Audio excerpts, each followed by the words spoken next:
Olá, amados.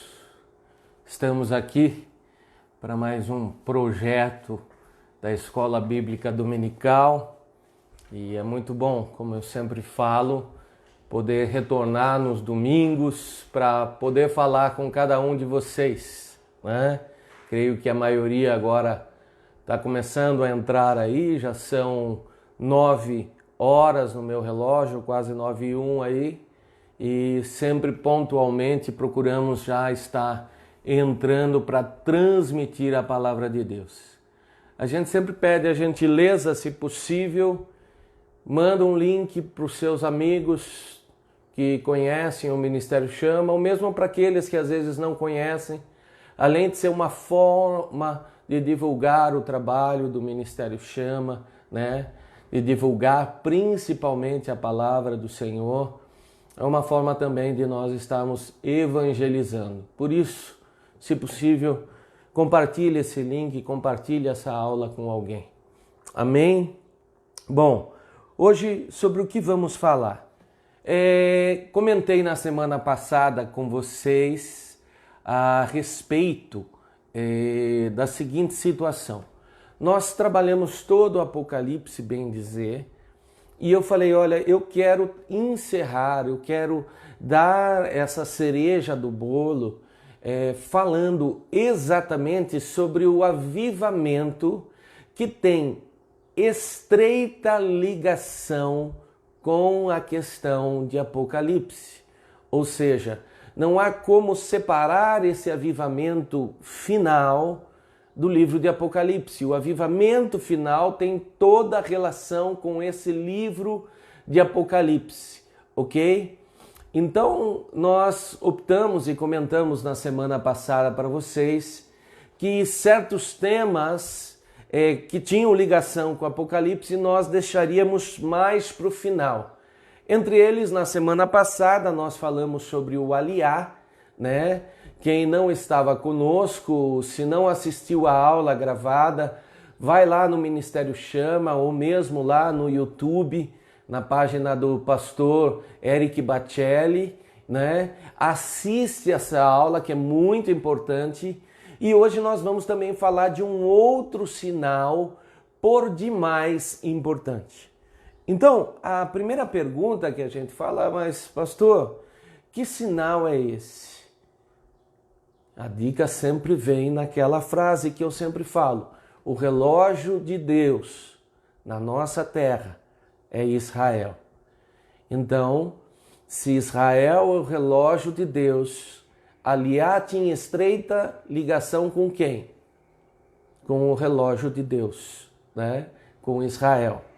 E o tema de hoje, luas de sangue, que foi um tema muito solicitado por alguns até descobriram que nós tínhamos mencionado algo lá nos idos de 2015, quando tratamos sobre Apocalipse. Estavam dizendo, pastor, o senhor não vai falar sobre luas de sangue, o senhor não vai tocar nesse tema, eu tenho curiosidade, eu não participei naquela época, ou mesmo aqueles que participaram, pastor, eu queria relembrar, eu queria algum esclarecimento novo a respeito desse tema, e nós vamos falar hoje a respeito de lua de sangue, que a princípio, né, nós ouvindo assim nos parece até um pouco estranho, né? Luas de sangue, o que seria isso, né? Ou blood moon, como fala lá no inglês, mas após esclarecer vocês vão ver que tem íntima relação com a chegada do avivamento e mais precisamente também com a proximidade da tribulação. Amém? Mas antes, eu quero primeiro agradecer a alguns irmãos que nos escreveram, como sempre, né? Um deles nos postou lá um vídeo sobre o microchip, mostrando realmente, inclusive, o microchip, o tamanho, a forma, as mãos das pessoas já implantadas. E nós pudemos conversar que isso é uma confirmação, né? Uma confirmação de que o avanço está caminhando para a chegada da tribulação. Ah, pastor, mas é o microchip? Como a gente sempre fala para vocês, Se não for um microchip, possivelmente seja um avanço disso. E daí o irmão nos colocou uma questão que eu achei muito importante, que há determinado grupo, né, de igrejas que tem uma visão um pouco diferente da nossa. Eles cultuam o sábado e coisas afins, e para eles essa visão da marca da besta é uma visão simplesmente mais atrelada ao dia de domingo do que propriamente a uma marca, né? Eu respeito eles, mas não posso concordar com isso, porque a Bíblia é muito clara, é uma marca. Mesmo entre os nossos irmãos, né, tradicionais, ou até alguns avivados, eles dizem, olha, uma das alegações que nos foi colocada, pastor, será que a marca que fala sobre a testa e sobre as mãos, sobre a testa não estaria relacionado ao que pensamos, e sobre a mão, sobre aquilo que praticamos? Não. Porque o próprio livro de Apocalipse é muito claro em dizer que nós vamos ter direito em escolher, em receber a marca ou não. Então veja, vai ser sim uma marca. Como ela vai ser, a dimensão dela, se vai ser um selo holográfico, se vai ser alguns tipos de materiais depositados no corpo, isso é difícil definirmos, tá? Esse não é o principal foco, ok? O principal foco é que você saiba disso, é que você saiba que Jesus está voltando para arrebatar a igreja e que eu e você estejamos preparados. Mas saiba, há esse tipo de comentário lá fora, do qual eu discordo dessas visões, e não só eu, boa parte dos estudiosos com profundidades na Bíblia também discordam. São claros em entender que vai ser uma marca mesmo. Amém? Quero falar para vocês a respeito até de uma dica que uma irmã nos deu, e eu achei que tem tudo a ver com o tema que eu queria trabalhar, né? Ela nos mandou um vídeo, e nesse vídeo falava exatamente de algo que eu queria falar sobre a atualidade. Não sei se você sabe, se você acessa as mídias digitais, entre eles o Twitter. O Twitter é muito interessante porque ele tem uma característica de determinadas pessoas que estão ali simplesmente lançarem certos pensamentos, certas frases, certas notícias, mas são frases, pensamentos, notícias muito rápidas, né? E muito objetivas. E não sei se você acompanha, se você for lá, você vai descobrir que lá postam pessoas, desde pessoas jurídicas como revistas, Vejas e tantas outras, como também pessoas, digamos assim, que exercem alguns cargos importantes. Entre elas, o secretário americano Mike Pompeo, né? Agora veja, por que eu vou mencionar o que esse Mike Pompeo falou, né? Porque Mike Pompeo estava há dias na cidade de Doha. Onde fica a cidade de Doha, pastor? A cidade de Doha é a capital do Catar, um daqueles países lá do Oriente Médio, perto lá dos Emirados Árabes, ok? Para que ele foi para Doha? Para negociar a paz no Afeganistão. A discussão era essa.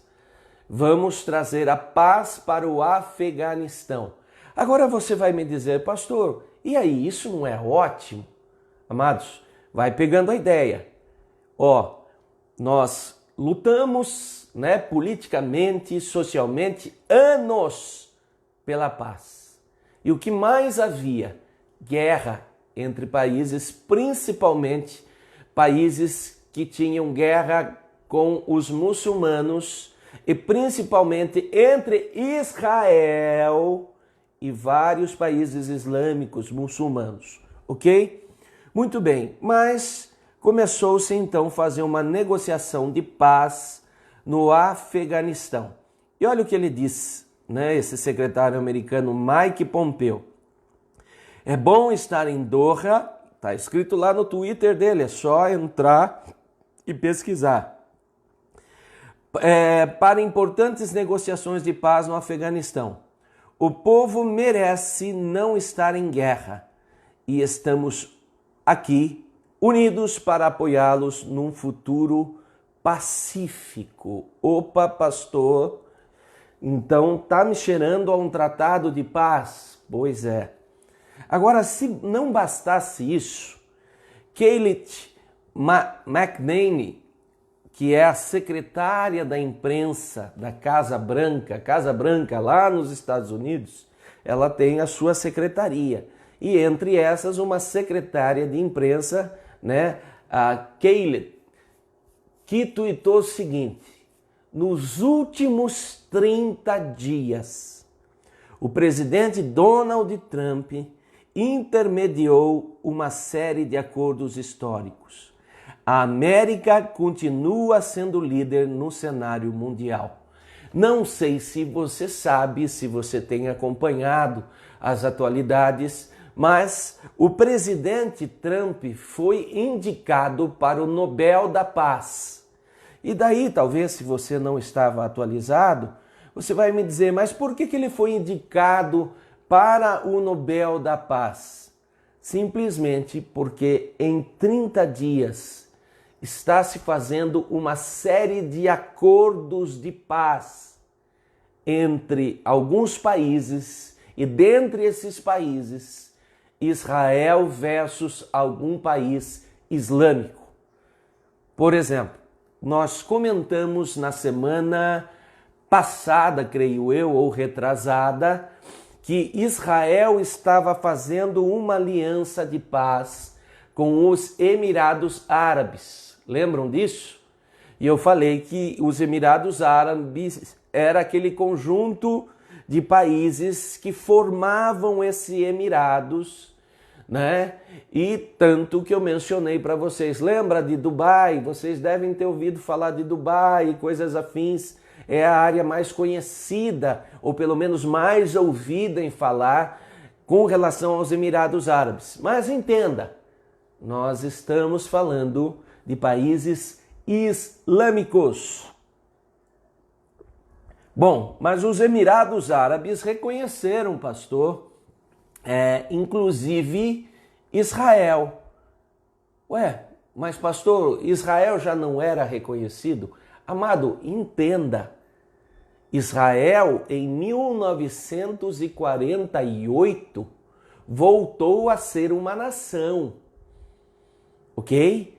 Desde a guerra que houve lá no passado, no ano 70 depois de Cristo, que Israel foi espalhado pelo mundo, Israel não tinha mais a estrutura que ele tinha como nação. Os judeus estavam espalhados pelo mundo. Em 1948, Israel, através de um acordo da ONU, voltou a ser uma nação, um país. Só que com alguns espaços a serem preenchidos. Entre eles, alguns países islâmicos, a maioria deles, não reconhece ou não reconhecia Israel como país, como nação. E daí muitas guerras, porque parte deles entendem que aquele território onde Israel está localizado deveria pertencer à Palestina, pertencer ao povo islâmico. E eles entram nesse conflito, ok? Muito bem. E eu mencionei então na semana passada que os Emirados Árabes entenderam por reconhecer Israel. Agora veja, só os Emirados Árabes? Não. Diversos outros, entre eles o Bahrein. O Bahrein agora é o quarto país islâmico a reconhecer Israel, ok? Como nação, como país. Daí você vai falar, espera aí, pastor, quarto país? Você acabou de falar do Emirados Árabes, então não seria o segundo país? Não, porque lá atrás o Egito e a Jordânia já tinham reconhecido Israel, mas eram os únicos dois, o Egito e a Jordânia. Agora, em 30 dias, começou um grupo de países islâmicos fazerem esse reconhecimento. Pastor, e quem está negociando essa conversa? Donald Trump. Por isso, ele está sendo indicado para o Nobel da Paz. Mas, pastor, isso não é uma boa? A princípio, socialmente nos parece uma boa. Afinal, é uma guerra que está cessando, ok? Mas coloque uma pausa aí, coloque um ponto e vírgula aí. Outra coisa, começou-se a fazer negociação, e isso nós comentamos já alguma coisa, entre a Sérvia e o Kosovo. Pastor, da onde vem essa briga, da onde vem essa luta? Para os mais velhos que viveram lá na década de 80, você vai se lembrar que na década de 80 tinha um país chamado Iugoslávia. Só que essa Iugoslávia foi se dividindo. E desses conflitos, dessas divisões, surgiu um desafio muito grande entre a Sérvia e, mais precisamente, Kosovo. Por quê, pastor? Porque entendeu-se que estava havendo prejuízo e cada um entende que está tendo prejuízo do seu lado. Mas, te digo, está havendo uma normalização, está entrando num acordo econômico entre esses dois agora. Agora, pastor, quem é que está intermediando? Já falamos, Donald Trump. Pastor, eu ouvi falar de um tal de Kushner, né? O Kushner. Quem que é esse cara, pastor? O Kushner é casado com a filha do Donald Trump, né? O Jared Kushner. Vem de uma família extremamente bem financeiramente e houve até algumas indagações de que ele poderia ser aquele que vai ser levantado, né? Durante os 7 anos da tribulação, né? E que ele estaria influenciando então Donald Trump para esses tratados de paz. Amados, não dá para fechar em cima de um único nome, não dá para dizer. A gente vê alguns sinais, né? Há um outro europeu, um presidente europeu também, que me parece também muito interessante para ocupar esse papel, né, de anticristo, mas o importante não é saber propriamente o nome, o quem vai ser, o importante é você entender as estratégias que estão se firmando para preparar a chegada da tribulação, né? Ou seja, a igreja vai ser arrebatada. Muito bem. Parou aí, pastor? Não. Amados, deixa eu te falar uma coisa. O Talibã e o governo Afeganistão estão fazendo um acordo de paz. Opa! E aí, pastor, o que é o Talibã? O Talibã era um grupo que foi formado, um grupo político, e ele atuava no Paquistão e no Afeganistão, ok? Muito bem. E isso sempre trouxe conflitos ali. Agora, deixa eu te contar. O Talibã e esse governo Afeganistão estão começando um acordo de paz nessas regiões de conflitos. Tá entendendo? Você consegue entender que em 30 dias está havendo uma série de acordos de paz? E daí você vai me colocar, mas pastor, que maravilha, o que o Covid fez por nós, amados? Não, não. O Covid, e particularmente eu acredito assim, foi apenas uma das permissões de Deus para que começasse a sinalizar esses princípios de dores. Porque nós tivemos terremotos em algumas regiões, mas as pessoas estavam dizendo assim, pastor, aquele terremoto que teve em São Paulo há alguns anos atrás, causou alguns danos, mas não foi nada assim perto dos grandes terremotos, né? Um terremoto de escala 2, 3, para terremotos como já houve no México de escala 8, né? Lembre que a escala Richter vai de 1 a 9, ok?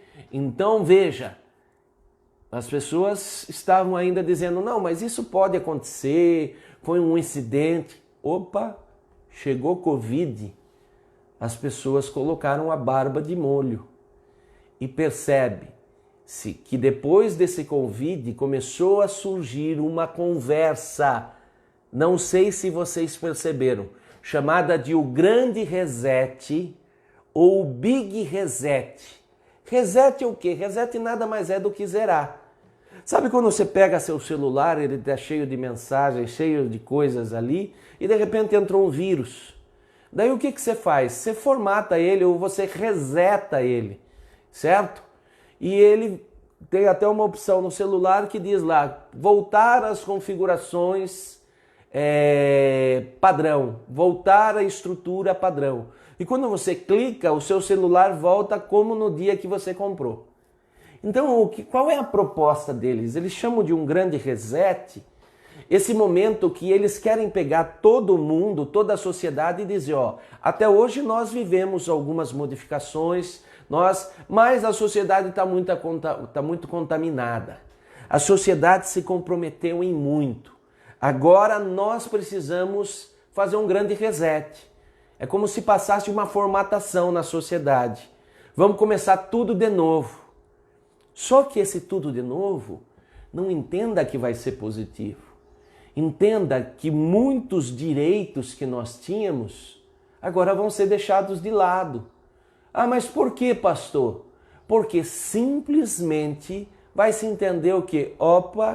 Olha, agora não precisa mais desse direito, porque nós estamos numa outra sociedade. Muita ética que nós tínhamos, muita moral que nós tínhamos, vai ser deixado de lado, porque agora vai se entender que é uma moral nova, uma ética nova, uma concepção nova. E eu comentei algumas dessas coisas para vocês. Eu comentei, por exemplo, que a França aprovou o aborto até 9 meses de gravidez. Imagina a cena, a pessoa gerou o filho está pronto para nascer. É só fazer o parto, 9 meses. E ainda assim, se a mulher lá, na semana que ela vai lá dar a luz, que ela marcou para ir no hospital, resolver falar, olha, estou trocando a minha opção. Agora eu não quero mais dar a luz propriamente dita, eu quero abortar. Eu estive pensando aqui, eu sou dona do meu corpo e não quero mais esse filho. Agora ela pode fazer na França, amados. Isso não vai contra toda a moral? Mesmo para aqueles que às vezes se dizem a favor do aborto em alguns casos, você imaginar uma criança perfeita, uma criança formada. E deixa eu te trazer uma novidade. Há uma discussão na França hoje para se permitir a morte de crianças que, uma vez nascendo, sejam diagnosticadas com algum tipo de deficiência. Por exemplo, a criança nasceu com dedos da mão faltando. Eles estão discutindo a possibilidade dessa criança poder ser morta porque tem dedos faltando, porque tem braço faltando, porque tem, por exemplo, uma hidrocele no cérebro, porque tem doenças que de alguma forma podem comprometer essa pessoa, tem uma perna mais curta. Amados, você vai me perguntar, cadê a moral? Cadê a ética? Cadê os princípios cristãos? É o grande reset. É o grande reset onde tudo não vai ser mais discutido conforme o passado. É um novo pensamento. E amados, entenda, eu espero em Deus e quando isso tiver concluído, quando isso estiver apto para sair para fora, nós estejamos com o Senhor. Amém? Então, veja, quero ler para vocês, só para finalizar esse assunto da atualidade, né, que nós começamos a aula tirando dúvidas e na atualidade, e ler o texto de 1 Tessalonicenses 5. Olhe como começa 1 Tessalonicenses 5. Nós já tratamos, mas vale relembrar algumas coisas. Irmãos, quem está falando, pastor? Paulo, a carta de Tessalonicenses. Paulo escreve: quanto aos tempos e à época, ou seja, ele está dando uma dica. Por quê? Porque os irmãos estavam alvoroçados. Quando é que vai ser o tempo? O que a gente tem que observar? O que a gente tem que notar? Aí Paulo vai colocar isso. Quanto aos tempos e a épocas, não precisamos escrever-lhes, pois vocês sabem perfeitamente que o dia do Senhor virá como um ladrão. Como assim como um ladrão? Já trabalhamos esse assunto. Deus vai vir de forma inesperada. Quando nós nem percebemos, Ele estará chegando. Daí, nós nos prepararmos. Uma pessoa que se prepara bem, ela não espera o ladrão assaltar a casa para daí ela levantar o muro. Ela não espera o ladrão assaltar a casa para daí ela colocar sistemas de segurança na casa, para fechar as portas. Não, ela já faz isso preventivamente, sabendo que pode acontecer uma situação desconfortável como essa. Agora veja aqui, o Senhor virá como um ladrão. Ele não é um ladrão, hein? Novamente eu friso, já frisamos em outra aula, ele não é, mas ele virá como, ou seja, na surpresa, como de um ladrão, ok? Mas o que eu quero dar o destaque, diferente da outra oportunidade, é no seguinte versículo. Quando disserem paz e segurança, então, de repente, a destruição virá sobre eles, com dores à mulher grávida, como dores à mulher grávida. Amados, eu achei até interessante que eu estive conversando, a gente sempre conversa entre os irmãos, as profetas que nos assistem, e uma amada irmã, ela nos coloca assim: olha, pastor, confirme isso no seu coração.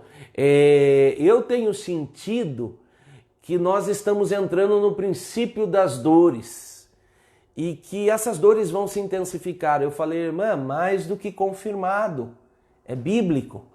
E aonde que está essa confirmação, pastor? 1 Tessalonicenses 5, como dores da mulher grávida. Pastor, não entendi. Quanto tempo uma mulher fica grávida? 9 meses, ok? Nos primeiros meses ela chega a ter algum desconforto, né? Os hormônios mudam, o metabolismo muda, ela começa a ter um princípio de dores, mas esses princípios são esporádicos, ok? E com o passar da proximidade da pessoa a dar à luz, algumas dores, alguns desconfortos aumentam em intensidade e em frequência, em quantidade, ok? E assim vai ser nesse tempo final. Você não reparou que as pessoas dizem assim, mas irmão, mas pastor, meu amigo, terremoto sempre houve. Tsunami, se eu for lá no passado, algum já teve, né? Só que não nas intensidades que estão começando a surgir e nem nas frequências que estão ocorrendo. Por exemplo, o Tratado de Paz, em algum momento da história você já ouviu falar. Mas você dizer que em 30 dias vários países islâmicos começaram a reconhecer Israel como nação, e daí vem o versículo, Paulo, há 2000 anos quase atrás, dizendo assim, vou dar uma dica. Quando disserem paz e segurança, de repente virá a destruição. Amados, que mais nós estamos querendo? Que mais nós estamos pedindo a Deus como sinal para ser alinhado? E isso que eu ainda nem entrei no tema principal, que é luas de sangue, que vocês vão ver que Deus já está dando sinal e que um avivamento está muito próximo. E a questão é, você está se preparando? A questão é, você está pronto? Como Paulo diz aqui, não precisamos nem escrever. Vocês sabem, vocês conhecem, vocês estão se preparando. E olha o que Paulo diz. Haverá então repentina destruição, ok? E de nenhum modo escaparão. Quem não vai escapar? Aqueles que não se prepararam. Aqueles que não estiveram se colocando diante de Deus. Por quê? Porque se nós não somos arrebatados, nós vamos passar por tudo isso. Nós vamos passar realmente pelo grande reset na sua fase mais específica. Você nunca pensou, grande reset, opa, se vai zerar tudo, então eu não preciso de muitos presidentes, eu não preciso de reis, eu não preciso de imperadores. Eu posso agora criar uma norma e dizer que um só vai governar o mundo inteiro. Eu não preciso de muitas moedas físicas, posso ter uma moeda virtual. E posso ainda dizer que vai ser uma moeda única. Eu não preciso mais aceitar que cada país tem seu costume, seus idiomas.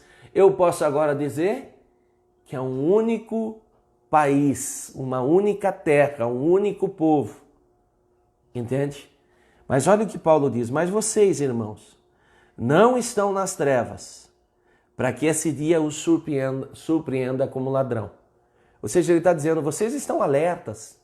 Vocês sabem, porque vocês são filhos da luz, filhos do dia, não somos da noite nem das trevas. Portanto, não durmamos como os demais.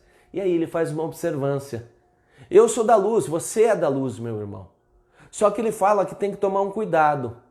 Não durma. Porque mesmo o filho que é da luz, se ele dormir, pode acontecer como aquelas virgens que não foram prudentes.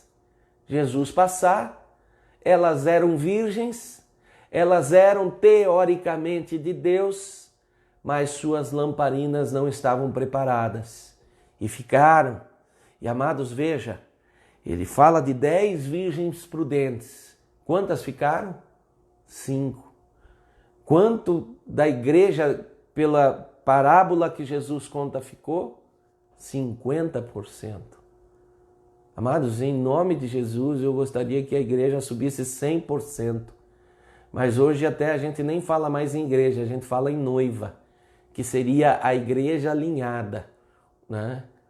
Porque parte dessa igreja, e infelizmente talvez até 50% dela, ou quiçá mais, corre risco de que, se não alinhar, não subir.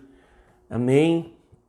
Muito bem. Portanto, não durmamos como os demais, não estejamos atentos, mas estejamos atentos e sóbrios, pois os que dormem, dormem de noite. Os que embriagam, embriagam-se de noite. Nós, porém, somos do dia. Sejamos sóbrios, vestindo a couraça da fé, do amor e o capacete da esperança da salvação. Aliás, é até interessante porque é o tema que estamos trabalhando no Terceira Mesa, né? Fé, amor e esperança. Muito bem. Amados, vamos entrar então no tema, né, que eu creio que parte já estava ansiosa por entrar. E quero, para tratar desse tema, luas de sangue, falar com vocês de Joel capítulo 2, versículo 28 a 31. Pastor, o que isso tem a ver? Amados, o livro de Joel capítulo 2 e o livro de Atos capítulo 2 estão estritamente conectados. Lembra a semana passada quando nós falamos da Aliá? Eu citei Atos 1 e falei o que veio na sequência de Atos 1, Atos 2. E o que estava em Atos 1? A movimentação de Israel. Lembra? O aliar de Israel. E o que estava em Atos 2? A descida do Espírito Santo. E o que está em Joel 2? O derramar do Espírito Santo. Entende por que nós deixamos para o final? Entende que nós não estamos selecionando mensagens aqui à toa, simplesmente, vamos jogar lá um monte de mensagem, ver o que os irmãos acham. Não, existe uma conexão espiritual, existe uma revelação espiritual que é preparada da melhor forma possível por Deus, não por mim, por Deus, né? Para que alcance o seu coração. Eu sou apenas um instrumento. Agora olha o que diz Joel 2. E há de ser depois. Olha só o que ele diz. E há de ser que depois. O que ele está falando? Depois é algo que vem após. Depois de todos os sinais que eles trabalharam, agora vem um sinal. Derramarei o meu espírito sobre toda a carne, e vossos filhos e vossas filhas profetizarão. Os vossos velhos terão sonhos, os vossos jovens terão visões. Sobre esse tema, irmãos, mais à frente, numa outra aula, iremos tocar sobre algumas características sobre o avivamento de Joel, o avivamento de Atos e o avivamento que nós vimos nas cartas de Paulo, como por exemplo Coríntios. Mas hoje eu quero me deter em um sinal. E ele diz o seguinte: desse derramar do Espírito Santo, esse derramar do Espírito Santo viria depois. Depois de quê, pastor? Observe. Primeiro ele vai dar a descrição destes derramar do Espírito Santo. Vossos filhos e vossas filhas profetizarão, vossos velhos terão sonhos, vossos jovens terão visão. E também sobre os servos e sobre as servas, naqueles dias, derramarei do meu Espírito. E mostrarei, grava isso, vai cair na nossa aula hoje, e mostrarei prodígios no céu e na terra, sangue e fogo e colunas de fumaça, e o sol se converterá em trevas e a lua em sangue, antes que venha o grande e terrível dia do Senhor. Hoje, nós já tratamos sobre muitos temas aqui, quando nós falamos sobre os selos, falamos sobre as taças, né? Vocês estão lembrados? Mas eu deixei, não sei se vocês perceberam, um desses detalhes de fora, que é a lua em sangue, ou a lua de sangue, ou a lua sangrenta, ou a blood moon, ok? De fora. Por quê, pastor? Porque nós vamos tratar isso hoje, com um propósito específico. Veja, e depois? Pastor, então alguns sinais vão andar quase que alinhados com esse derramar do Espírito Santo. Alguns vão acontecer lá no tempo final, lá no tempo relacionado à tribulação, mas alguns vão acontecer no momento do princípio das dores. E entre o princípio das dores vai ter um avivamento, e esse avivamento vai salvar vidas no meio das dores. Pois é como se nós estivéssemos num deserto e todo mundo com sede, morrendo de sede, pelo calor, pelas lutas, pelos desafios do deserto, e alguém vai chegar com um poço no meio do deserto, que é o avivamento. Só que para tomar do poço é um poço único. Para tomar do poço é um local específico. É um empenho que você vai ter que sair da onde você está e ir até aquele poço. Ok? Muito bem. Agora vamos pegar a seguinte ideia. Ele diz assim: e mostrarei prodígios no céu e na terra. Opa, pastor, Então o Senhor está comentando comigo que o céu, por exemplo, as estrelas, o sol, a lua, não estão lá só, por exemplo, o sol, só para dar luz na terra? Exato. Não é esse o único propósito. Esse é apenas um dos propósitos. Só que eu falei para vocês que quando Deus vai fazer a criação dele, ele deixa a assinatura dele em tudo que ele criou, ok? Ou seja, ele deixa um sinal dele em tudo que ele criou. Então significa dizer que toda a criação, ela nos dá uma luz de alguma forma sobre algo que Deus vai fazer, ou Deus é, ou Deus já fez. Muito bem. Vamos no texto de Lucas 21, 25.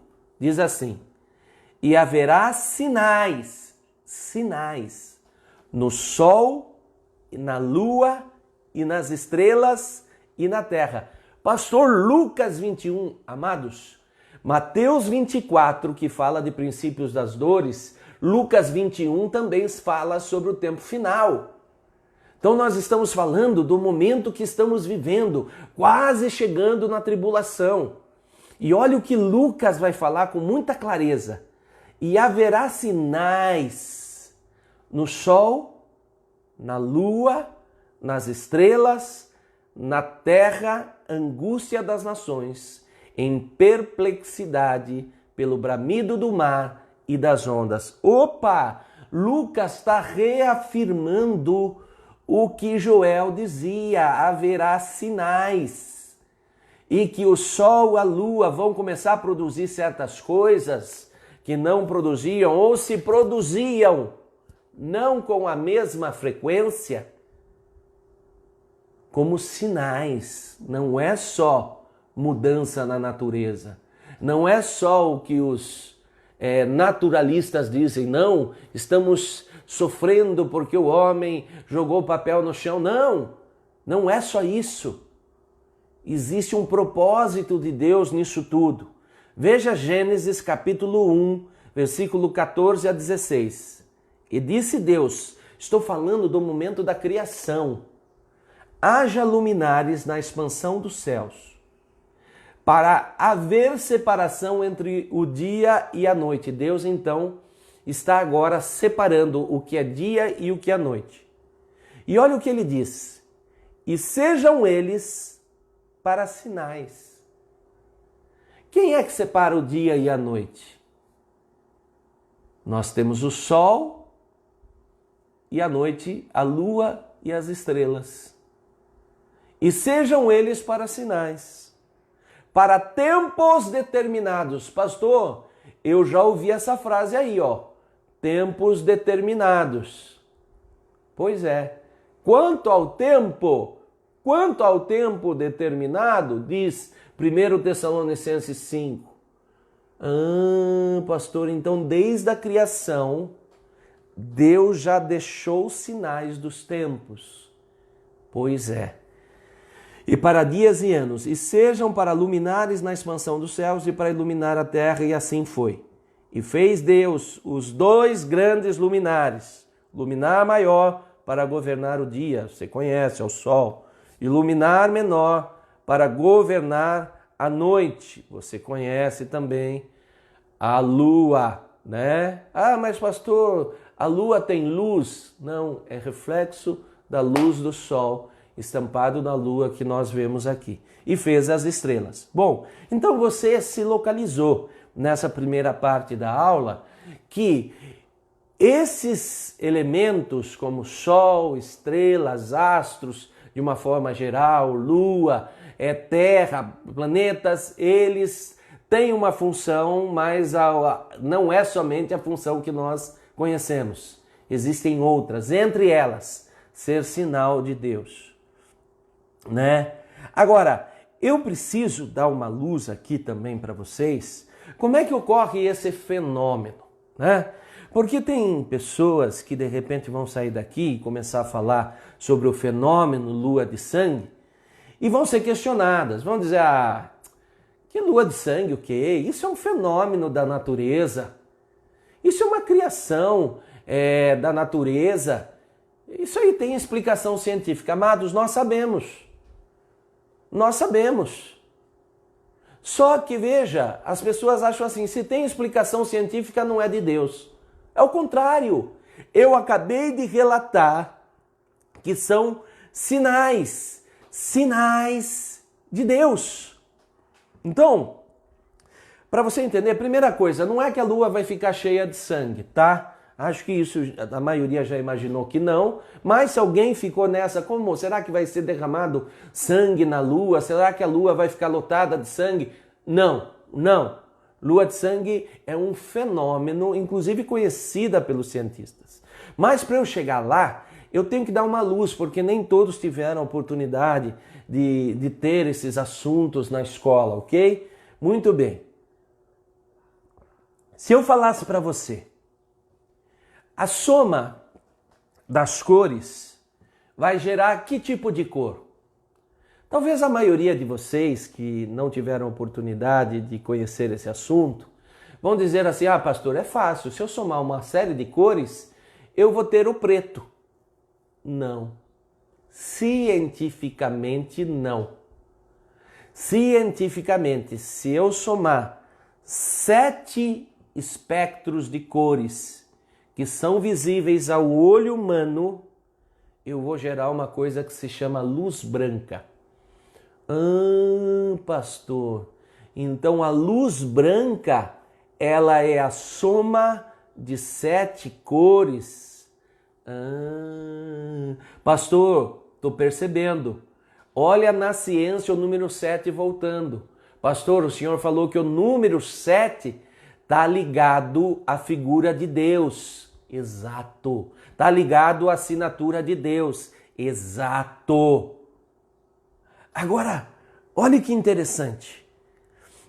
Essas cores, você vai observar elas no arco-íris. Nós temos desde a cor mais energética, que é o violeta, até a cor menos energética, que é o vermelho. Muito bem. Só que tem uma característica, e entenda isso. Se eu estou falando que o violeta é uma cor que tem muito energia, isso significa que essa energia gera muitos movimentos e ele vai se dissipando, ele vai se espalhando conforme a caminhada dessa luz, ok? Então, quando sai uma luz, por exemplo, de uma determinada estrela e ela vem para cá, essas luzes até chegarem à Terra, elas vão se dissipando. Quando sai a luz do Sol até chegar na Terra, elas vão se espalhando, ok? Muito bem. Qual começa a se espalhar primeiro? A que tem mais energia, a violeta. É por isso que quando você vê o Sol, você não enxerga ele, por exemplo, na cor violeta. Porque até chegar aqui, essa cor violeta já se espalhou, ok? Já se dissipou sobre o universo. Muito bem.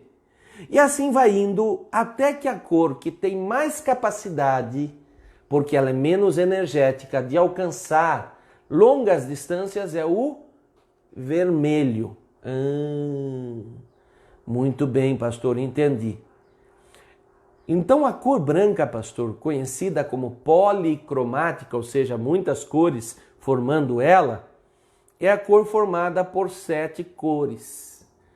Você já ouviu dizer que pessoas proféticas, que quando visualizaram por meio de sonho o trono de Deus, eles falam que a predominância da cor ali existente é uma cor branca tão forte, tão poderosa, que quase cega a pessoa quando eles falaram, olha, eu visualizei algumas coisas no mundo espiritual. Claro, Deus não pode ser visto, mas alguns detalhes do mundo espiritual, quem tem visão aberta, quem tem revelação de sonhos, por vezes tem. Você nunca se perguntou por que geralmente a imagem de Deus é associada à cor branca? Branco é formado por 7 cores. O número 7, número de Deus. Agora, veja, quais são essas cores, pastor? Ó, violeta. Quando ele vai se dissipando, vai restar um azul. Quando ele vai se dissipando, se espalhando, vai restar um anil. Depois ele vai se dissipando, vai restar um amarelo.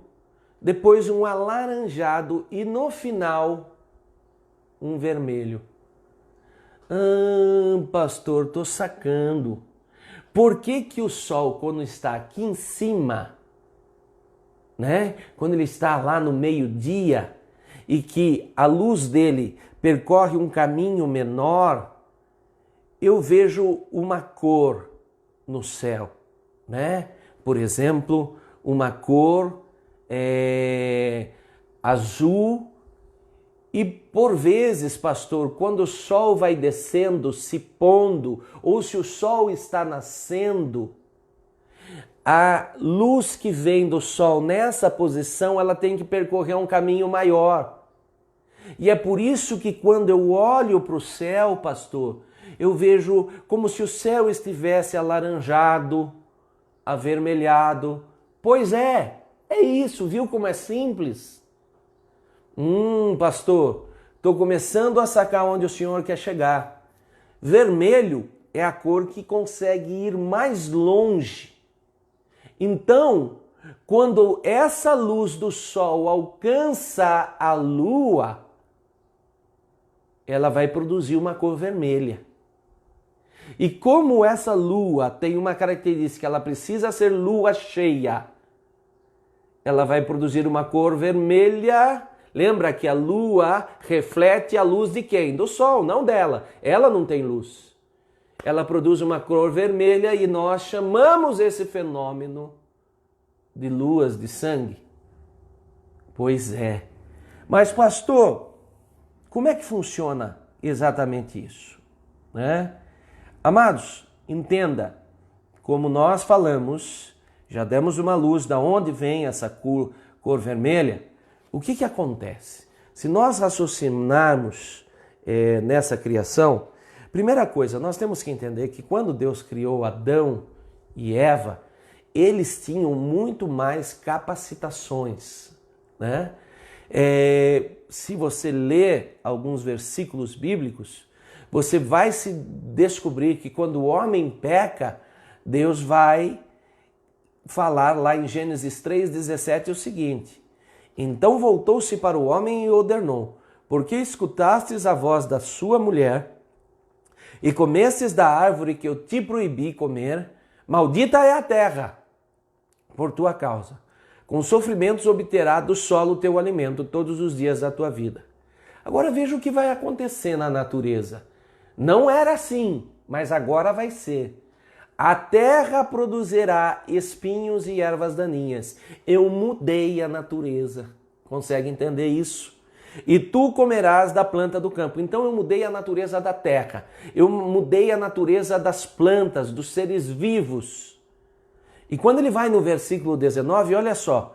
Com o suor do teu rosto comerá o teu pão, até que voltes ao pó. O homem não era para voltar ao pó. Agora ele vai voltar. Ou seja, Deus está dizendo, você teve a sua natureza mudada, por isso você vai morrer. E, amados, às vezes nós entendemos assim, o que aconteceu foi só que nós nos tornamos seres mortais. Antes éramos seres viventes e agora somos simplesmente mortais. Um dia todos nós vamos morrer. Sim, também, mas não é só isso. O homem perdeu capacitações. Por exemplo, não sei se você sabe, o homem não tem capacidade de enxergar todos os tons de cores. O homem não tem capacidade de de ouvir todos os sons, né? Por exemplo, você já reparou que se você tem um cachorro na sua casa, ele começa a latir e você fala, do que ele está latindo? Não tem som nenhum. E quando você vê, de repente chegou alguém batendo na sua porta. Como é que ele conseguiu ouvir antes? Porque, segundo estudos, eles têm uma capacidade 25 vezes maiores do que nós para a audição, ok? Agora, por que Deus faz o cão ter essa audição e nós não? Puxa Deus, nós somos humanos, nós somos a sua imagem e semelhança. Você nunca parou para se perguntar que talvez houve alguma perda em algum lugar e que o homem perdeu algumas dessas capacitações e ficou somente como parte remanescente, parte delas?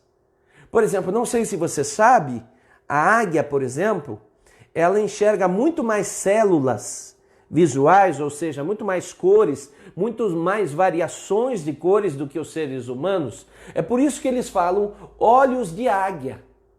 Para você ter uma ideia, uma águia que está voando a 200, 300 metros de altura, ela consegue enxergar, por exemplo, um ratinho caminhando caminhando sobre a terra numa grama, por exemplo, de 15 centímetros de altura. Então imagina que uma grama aqui, o ratinho está caminhando por dentro da grama. A águia, com a variação que ela tem nas suas células visuais, ela enxerga o rato caminhando a 300 metros de distância. Sabe o que é isso? E por que nós não? Porque houve uma perda. Agora, então, olha aí, você vai ver que existem sons que são audíveis ao ouvido humano, que está no meio desse gráfico aqui, olha lá o menino fazendo assim, ó. Que nós dizemos sons que os humanos ouvem. Mas existem sons que são com um número de hertz, um número de frequência menor do que o som humano. Mas tem alguém que ouça, pastor? Sim. Por exemplo, os sons da baleia. Você já viu gravações na internet de sons emitidos pela baleia? Agora, se você for lá no mar, de repente entrar num submarino ou coisas afins, por que você não ouve a baleia fazendo som? Por que você não consegue pegar certos sons que os animais aquáticos conseguem pegar? Porque são sons conhecidos como infrassons, que tem uma frequência menor do que nós podemos ouvir. Agora tem sons que têm uma frequência maior do que podemos ouvir.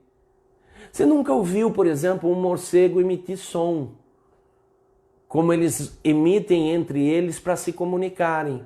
Por que você não consegue ouvir? Porque seu ouvido não capta aquele som. Agora, a luz é a mesma coisa. Nós temos limitações e nós enxergamos uma luz que nós dizemos uma luz visível, que são essas 7 cores, ok? Mas quem tem visão aberta e já teve aí algumas revelações de Deus, ou que passou por experiências sobrenaturais, até mesmo de um coma, alguma coisa, você já vai ver que algumas delas falaram, olha, parece que o mundo lá tem muito mais cores. Você nunca se perguntou por quê? Porque na realidade ela visualiza uma frequência de cores maior, um espectro de cores maior do que quando está em seu corpo. Por quê? Porque o corpo perdeu muitas dessas capacidades. Então, para nós humanos, é entre o violeta e o vermelho. E a última cor que nós enxergamos é o vermelho. Ah, pastor, entendi. E aqui está, então, para vocês entenderem, uma eclipse lunar. Então, você tem o Sol aqui, daí você tem a Terra aqui, e atrás da Terra a Lua fica posicionada aqui. Essa é a eclipse lunar. Então, a Terra no meio e entre o Sol e a Lua. Quando o Sol projeta a luz, ele pega na Terra e daí emite uma porção que vai pegar a Lua aqui atrás. Isso é a eclipse, numa linguagem muito simples, claro, a eclipse lunar. E a eclipse solar? A eclipse solar, você já deve ter pegado o papel de raio-x para olhar lá na luz, certo? O Sol, para ver a eclipse solar. Por quê?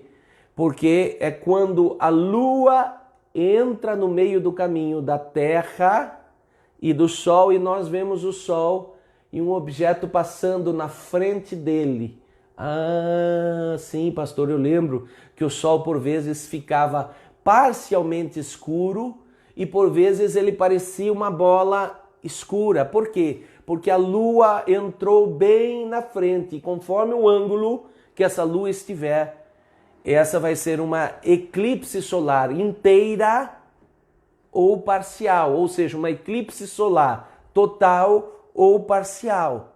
E assim como a lua, nós temos uma eclipse lunar total ou parcial. Luas de sangue. Grave isso. Ela é o que, pastor? Ela é uma eclipse lunar. Então, Sol aqui, Terra aqui e a Lua aqui atrás. Só que, não sei se você sabe, a ciência fala sobre luas de sangue parcial e luas de sangue total. E se você estudar isso, você vai verificar assim, que são fenômenos que acontecem, se não todo ano, quase todo ano. Ok? E daí você vai falar, então pastor, espera aí, luas de sangue, por que a Bíblia vai falar de luas de sangue? E daí eu vou dar a explicação para você não ser pego no estreito por alguém que gosta de ciência. A lua de sangue que nós falamos aqui, ela tem certas características. A primeira, o que qualquer lua de sangue tem que ser lua cheia. Não se fala em lua de sangue sem ser lua cheia. A segunda, existe eclipse lunar parcial e total. Biblicamente, nós estamos falando da total, em que a lua fica tomada pela imagem vermelha por inteira.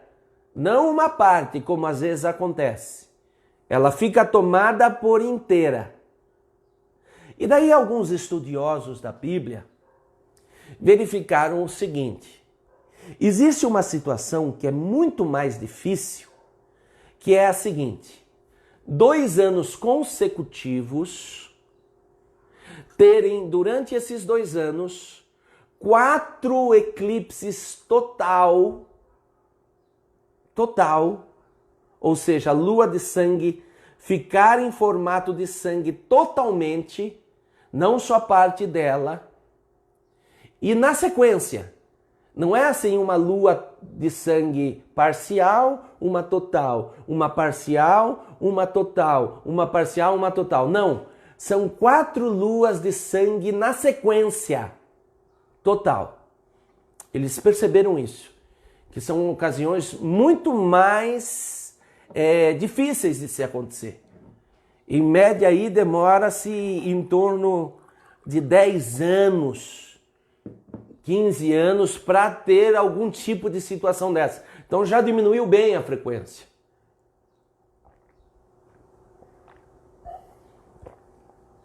Agora, junto com essas 4 tétrades, existem tétrade. Por que tétrade? Porque são 4 luas de sangue na sequência. E 4 luas de sangue total.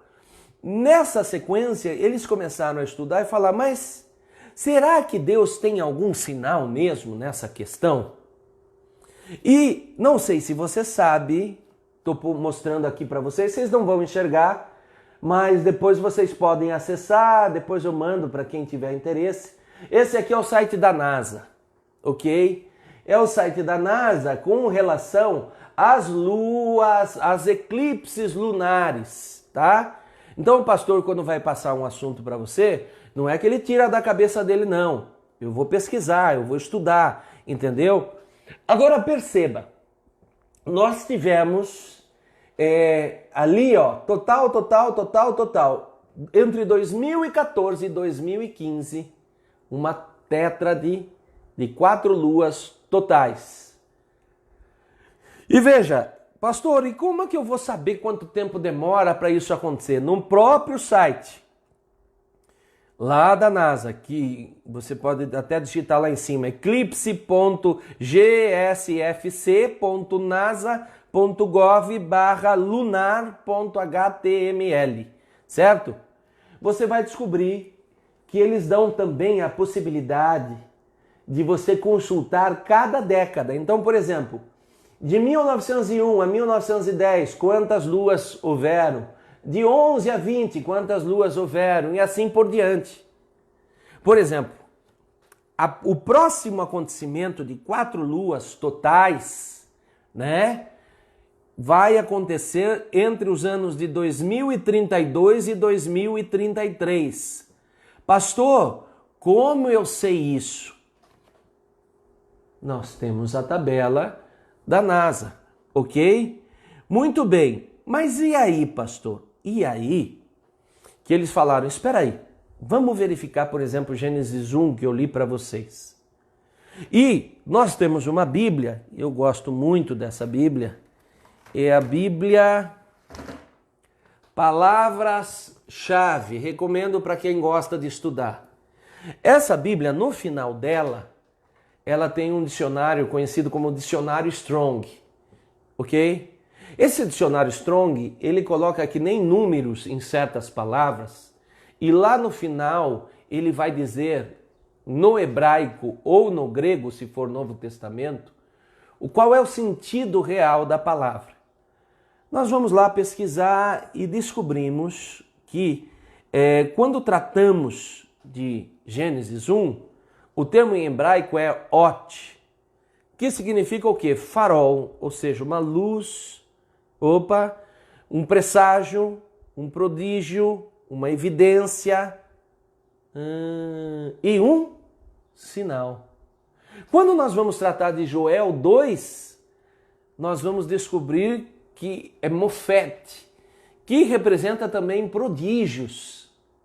Então é claro, amados, que não é só uma questão científica ou só uma questão de interpretação de homens.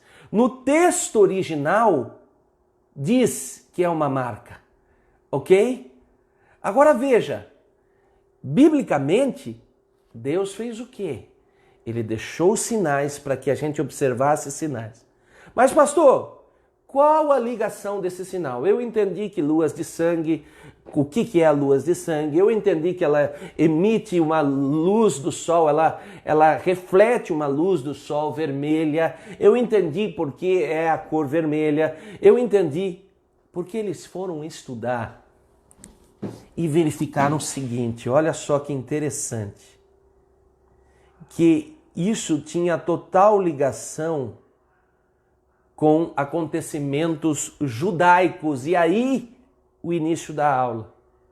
Lembra que na semana passada que nós falamos, quando os judeus se movem, algo sobrenatural acontece. Quando há um aliá judaico, algo sobrenatural acontece. E quando o sobrenatural acontece, o que se deduz? Pode procurar. Aconteceu algo entre os judeus. Eles foram fazer essa pesquisa mais lá atrás e pesquisaram, por exemplo, falaram, vamos ver um acontecimento importante para Israel. Tá. No ano de 1492, houve uma perseguição muito severa contra Israel, ok?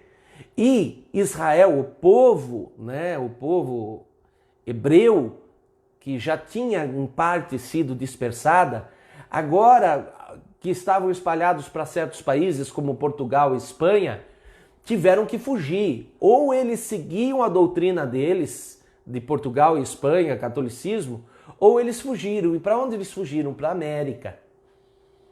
Você nunca se perguntou por que Deus permitiu que a América fosse descoberta em 1492, o mesmo ano que os judeus sofreram perseguição? Mas a América já existia. Você nunca se perguntou por que Deus preparou um continente e deixou ele reservado só para 1492? Apesar de nós sabemos que em alguma parte deles haviam alguns habitantes já. Daí eles foram fazer uma pesquisa. Bom, esse foi um acontecimento onde houve um grande movimento judaico. Ou seja, tem o Aliá e o Eruá. Agora, houve um movimento? Houve. Então vamos ver se teve alguma tétrade. E eles descobriram que logo no ano seguinte, 1493, ela ocorreu. Mas não é qualquer tétrade. Ela ocorreu em 1493, na festa da Páscoa e na festa dos tabernáculos. Opa, faltou duas aí, pastor. O ano de 1494, o próximo ano, ocorreu na Páscoa e na festa dos tabernáculos. Não é muita coincidência? Você nunca se parou para perguntar por que isso? Aí você vai dizer, pastor, mas uma ocorrência pode ocorrer. Você vai lá para 1949 e 1950. Você vai ver que teve uma tétrade em 1949 com uma lua lá no período que abrange a Páscoa. Não é no dia específico, ok? É no período que abrange a Páscoa e no período que abrange o tabernáculo. E em 1950, no período da Páscoa, e daí você vai falar, pastor, mas e aí? O que 1949 e 1950 tem a ver com Israel? Quando é que Israel foi conhecido como nação? 1948. E eles voltando para Israel, a primeira leva mesmo séria, voltando para Israel como nação. Quando é que nasceu a primeira geração de israelitas de novo lá na terra própria? 1949, 9 meses depois. Quando é que teve a tétrade? 1949, 1950. Você vai falar, pastor, onde é que você pega esses dados? Amados, olha lá, tá tudo na internet, ó. Eu consigo o calendário de abril de 1949, eu consigo lá no site da NASA os eventos que aconteceram das tétrades nas décadas, ok? Tá tudo lá. Quem curte essa parada, pastor, eu não tenho muita paciência para fazer isso. Nós estamos aqui por isso. O meu chamado é isso, para facilitar, para trazer, para mastigar. Mas, por favor, isso tem que ficar dentro de você. Pastor, houve mais alguma ocasião? Deixa eu te contar.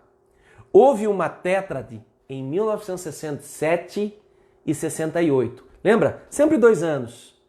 2 luas de sangue num ano, 2 luas de sangue. Que período, pastor? De novo, na Páscoa e tabernáculo. Páscoa e tabernáculo. Pastor, o que é esse papo de Páscoa e tabernáculo? Amados, Levítico 23 diz sobre 7 festas judaicas, ou sobre 7 festas que Deus instituiu. Entre elas, Páscoa e tabernáculo. Ok?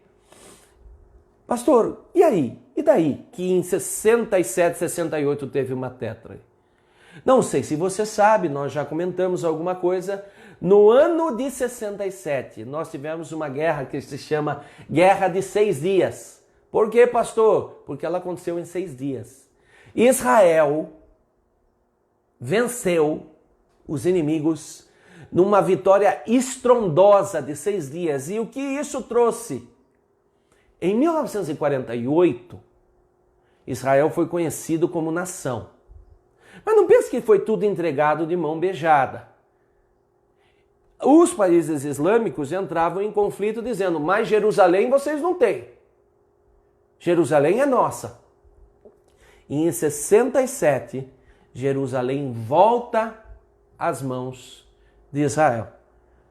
Aí você vai falar, bom pastor, muito bem. Nós tivemos 3 tétrades muito importantes. Será que houve uma quarta, ou está para haver uma quarta, que indique, por exemplo, um avivamento? 2014, 2015. Nós tivemos uma tétrade. Em 15 de abril de 2014, que foi uma Páscoa, período da Páscoa, né? Nós tivemos uma tétrade. Em 8 de 10 de 2014, que foi o período dos tabernáculos, nós tivemos uma tétrade em 4 de abril de 2015, que era uma outra Páscoa, e uma lua de sangue em 13 de 9 de 2015. Então, abril de 14, outubro de 14, abril de 15 e setembro de 15. Tétrade. 4 luas de sangue. Pastor, aconteceu alguma coisa nesse período? iniciou-se com maior peso o que nós conhecemos como aliá. Ah, pastor, então a quarta tétrade de grande importância que o senhor está citando aconteceu há poucos anos atrás e ela iniciou o processo do aliá, do movimento judaico. E pastor, estou conectando.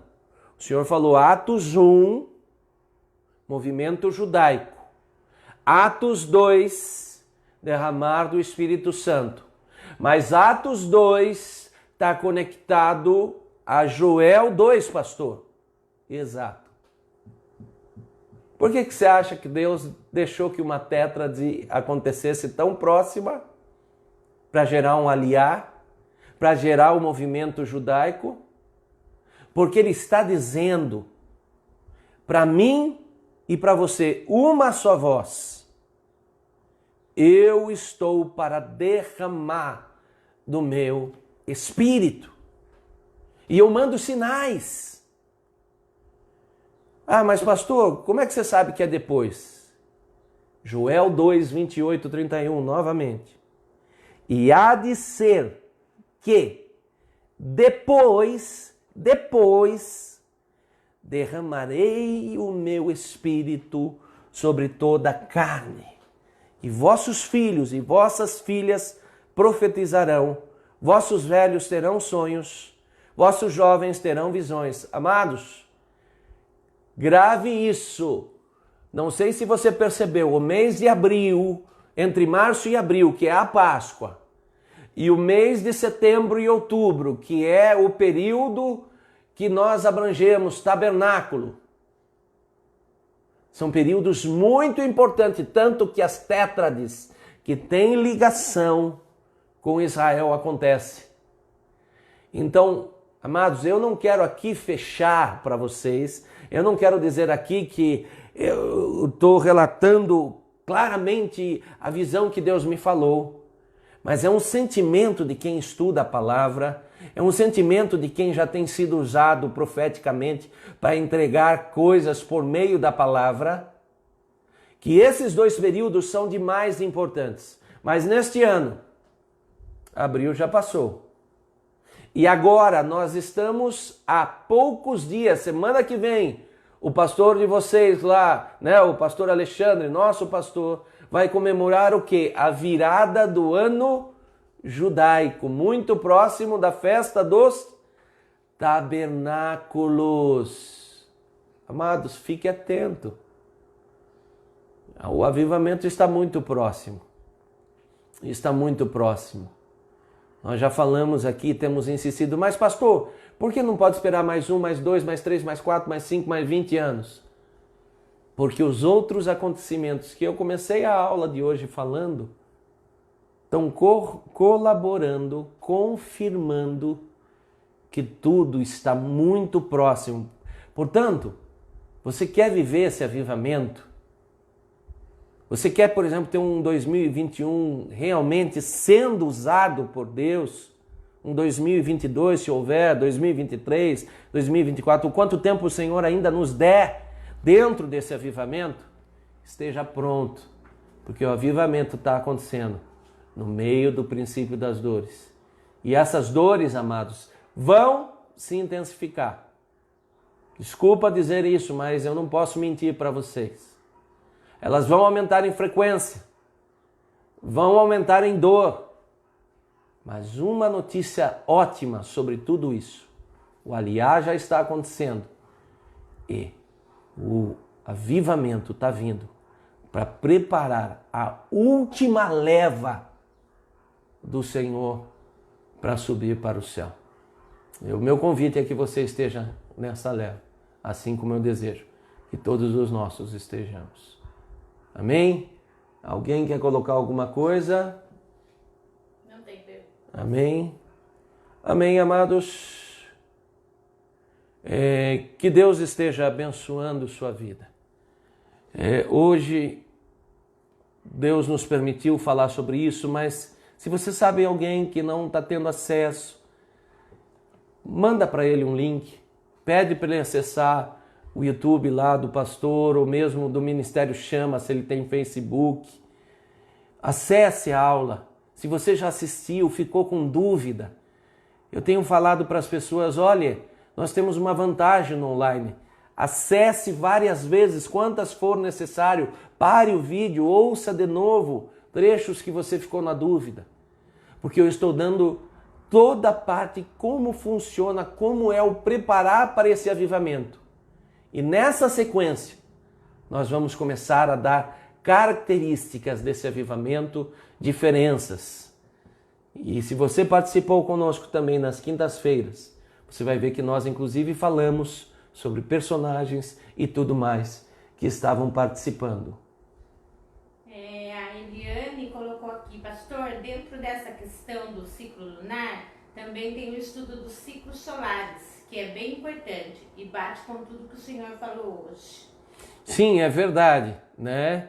O foco que nós demos hoje foi a respeito da lua de sangue.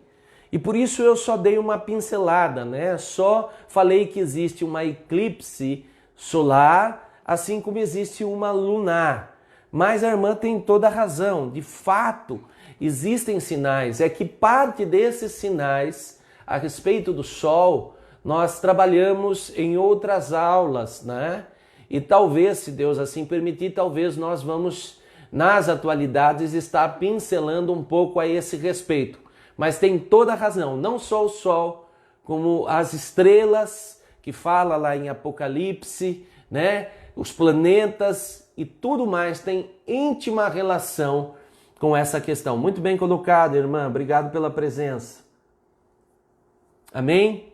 Amados, hoje à noite, culto do Senhor, às 7h da noite. Se você puder estar conosco, esteja lá na igreja. Se não, assista pelo online, divulgue o link para os irmãos que não estão lá conosco. E, amados, terça-feira, nosso trabalho, né? Lá na igreja também às 20h. Quarta-feira, o estudo do Mateus, né? Sobre o Betel, ele sempre disponibiliza lá um estudo para estudarmos em família. Quinta-feira, eu e a Paula estamos falando de janelas e portas espirituais. Vale a pena, amado. Às 7 da noite, dando muita dica também sobre esse preparar do fim. E sábado, é o próximo sábado, nós também teremos uma situação especial, mas acho que o pastor vai colocar, né, depois para os amados irmãos. E no domingo de manhã, novamente, às 9 da manhã, trabalhando Apocalipse agora, mais especificamente nesse tema, a relação de Apocalipse e o avivamento. Quando ele ocorre, de que forma ele ocorre, para que ele ocorre, quem ele alcança, tudo isso nós estamos trabalhando e ainda vamos trabalhar nas próximas aulas. Deus abençoe você, meu querido. Deus abençoe cada vida em especial que está aí conosco e te dê uma semana repleta de vitórias na presença dele. Não se esqueça, o estudo é muito mais do que a aula que nós vimos aqui. Você em casa, seja um estudante ativo, participante de tudo que você ouve aqui. Fica com Deus, obrigado pela honra de estar com vocês e que Deus abençoe, em nome de Jesus. Amém?